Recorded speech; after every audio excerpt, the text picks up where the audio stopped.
നമ്മൾ ഇന്ന് നോക്കാൻ പോകുന്നത് മിനി ക്രാഫ്റ്റ് എങ്ങനെ മൾട്ടിപ്ലെയർ കളിക്കാമെന്നാണ്.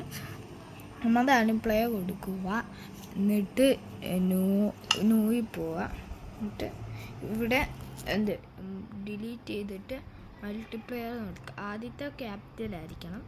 പിന്നെ മൾട്ടിപ്ലെയറിൻ്റെ സ്പെല്ലിങ് അറിയാമെന്ന് വിചാരിക്കുന്നു.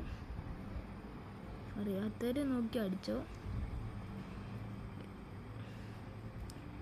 പിന്നെ മൾട്ടിപ്ലെയർ അടിക്കുക.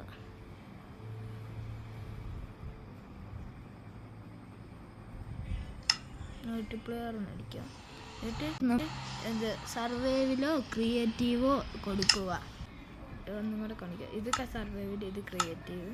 നമ്മൾ ഇനി ക്രിയേറ്റീവ് കൊടുക്കുക. ഞാൻ ക്രിയേറ്റീവ് എടുത്തേക്കുന്നത്. ക്രിയേറ്റീവ് കൊടുക്കുക.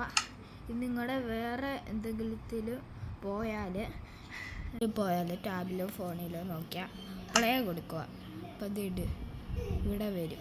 ഒരു പേര് അനുസരിച്ചായിരിക്കും ഉണ്ട്. ഇപ്പം നമുക്ക് നോക്കിയാൽ കാണാം. ഉണ്ടോ? ഇതാണ് ഞാൻ. ഇങ്ങനെയാണ് എനിക്ക് മൾട്ടിപ്ലെയർ കളിക്കുന്നത്. എല്ലാവരും ട്രൈ ചെയ്ത് ഇഷ്ടപ്പെട്ട് വേണമെങ്കിൽ ലൈക്ക്